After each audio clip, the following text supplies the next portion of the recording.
Thank you, guys. All right. So we heard you are different than the wine that does this. Yes. So I can explain the difference if would you like a drink while we're explaining? I'd like a drink. Okay. So we offer a 99 proof for a barrel strength single barrel. That is 111. Do you have a preference? I'm gonna go with 99 proof today. I usually do the higher proof, down straight. Sorry, I'm like.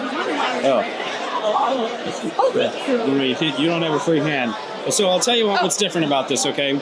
And so with the wine we're talking about, when we scan the QR code on the wine, you have to download the app, and then it gives you pre-recorded messages. Okay, so what sets this apart is that, first of all, every QR code on every label is different, meaning that every bottle, no matter how many bottles we produce, has its own website. Okay, let me demonstrate it for you at the time. I don't know if this will show up, but every time, so you don't. There's no app. You scan it, it pops right up. Okay, so he's going to start talking to you. He's going to off now. So up until this point, it's not that much different than what you were talking about.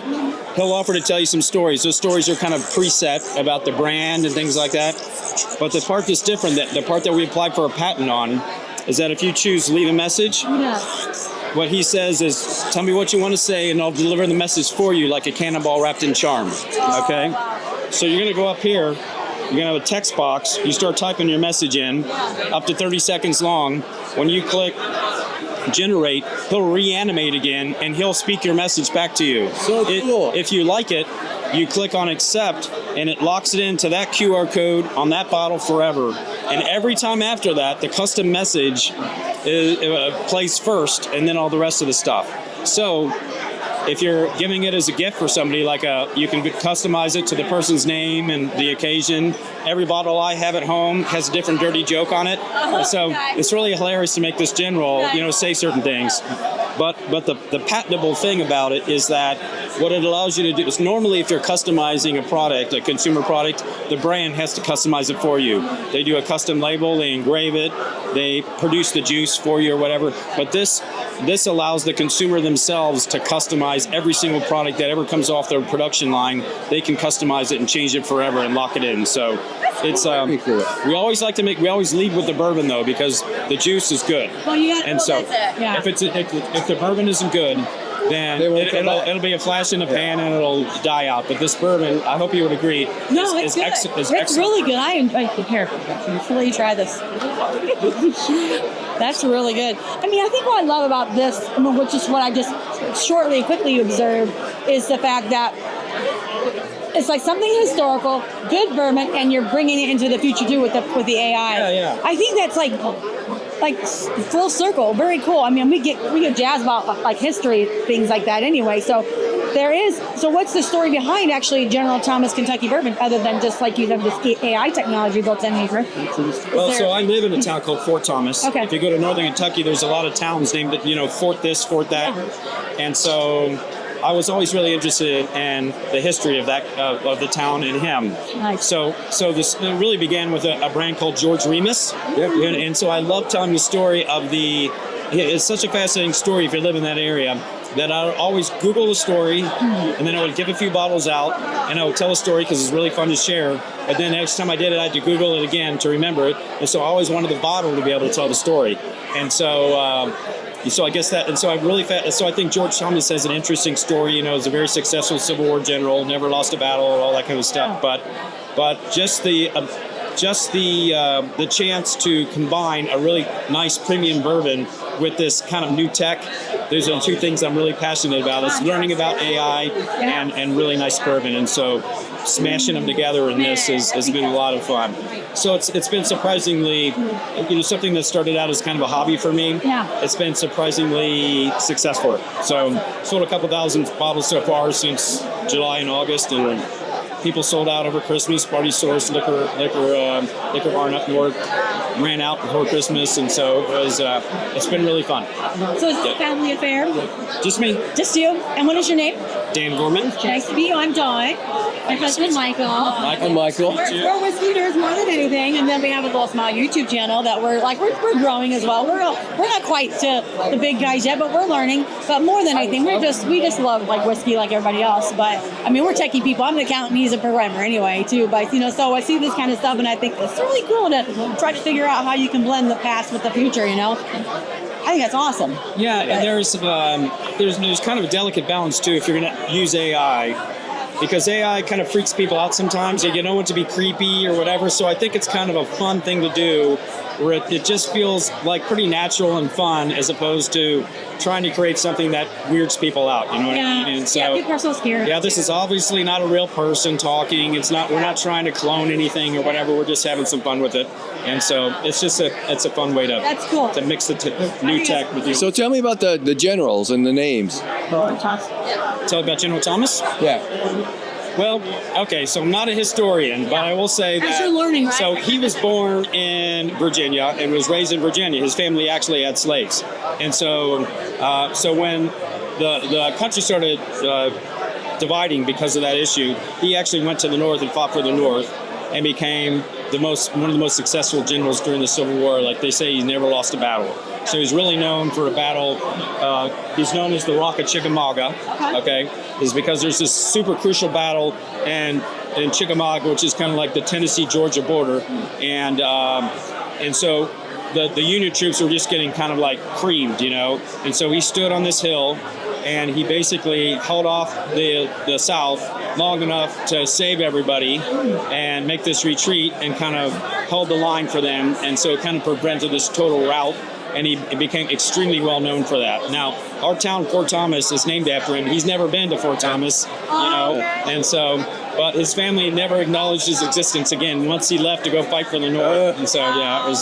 He was disowned. He was disowned. They turned his pictures around. They pretend he never existed. So. Well, I feel like if we don't keep asking and talking about history, I mean, so much stuff will just will fade away.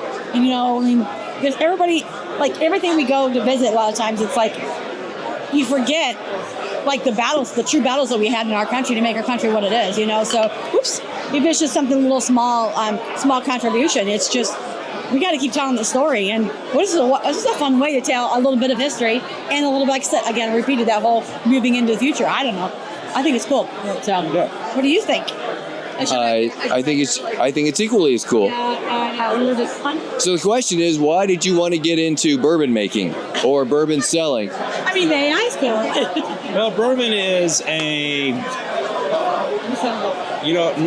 if you guys like whiskey and bourbon, you'll understand what I mean, but it's a very cool thing to do with your friends. Yeah. It is. It's usually good conversation when you're having a glass of bourbon. It's a cool kind of a guy thing. Not that women don't enjoy it too, but I've just always been fascinated with it. I love bourbon itself, and I like trying taking risks and things like that. So I thought, I own a company that I've had for 25 years, and my son's in the process of taking it over, and I was kind of thinking about my next act. So you had some free time available. Yeah, I've got some free time. So because I was going to do this more as a fun hobby, but when you combine the AI with it, it really started kind of taking on a life of its own, and it has just become much more successful or busy than I was expecting to be. So I'm having a great time with it, and going to enjoy it as long as I can. Yeah, so. For sure. That's awesome. That's kind of how we are with our YouTube. It's like people kept asking if they knew we were doing whiskey all the time. And we'd go to Kentucky and they'd be like, well, where should we go? What should we do? And we're like, you know what? Let's just put together a website. This is what we're going to do. Da-da-da-da-da. And then we're just like, well, you should do a YouTube video. I'm like, who wants it? Why? But it's just fun. It's like you said, a hobby. And now we're just... people going back to hanging out with your friends, like your bourbon friends are different than your other friends, because the other friends who aren't your bourbon friends, they don't get it. But you get in here and you're like, what's the mash bill? And who's the source and all that stuff. Like, we all appreciate that. Some of our non-bourbon friends, of course, don't get it, but that's what's fun about this stuff.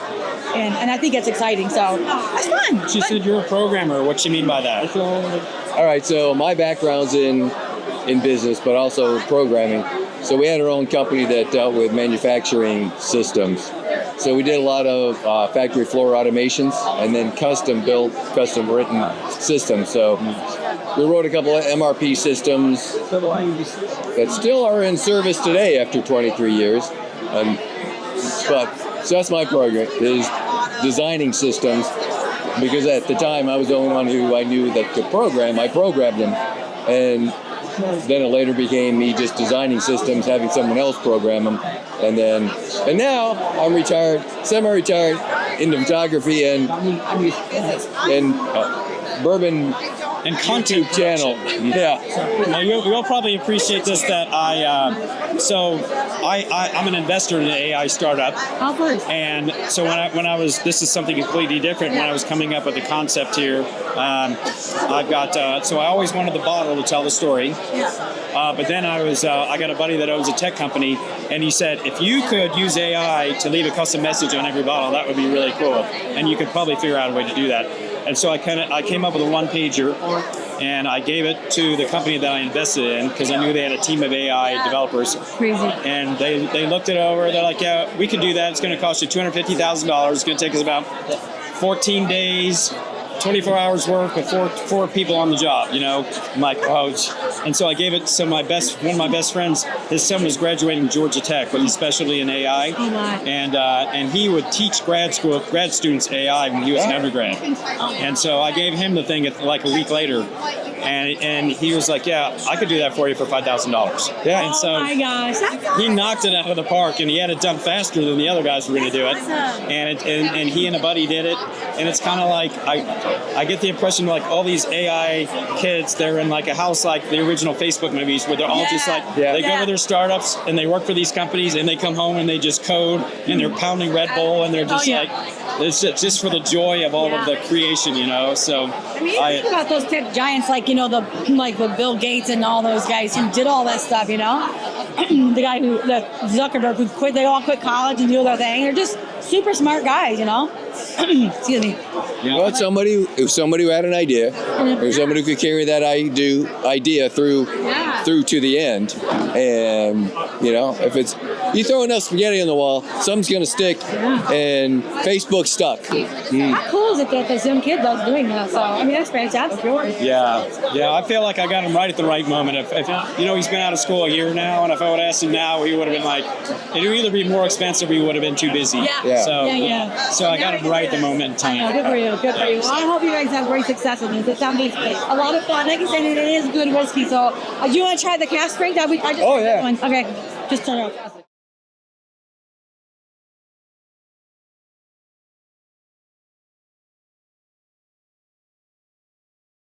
I'm General George Thomas. What makes this exceptionally smooth bourbon unique? It's the first bourbon, the first anything, to do this. Buy a bottle. Scan the unique QR code and I'll come to life. No apps to download. It just works. Listen to stories or type in a custom message, and I'll repeat it back to you.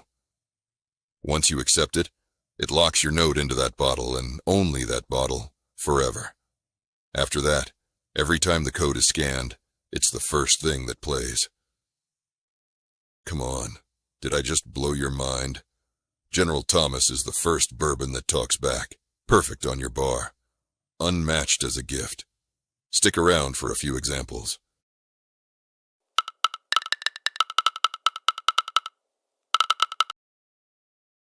Happy anniversary, honey.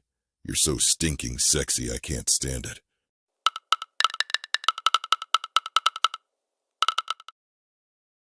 A toast to your new baby, and to finally understanding why people drink bourbon. Surprise!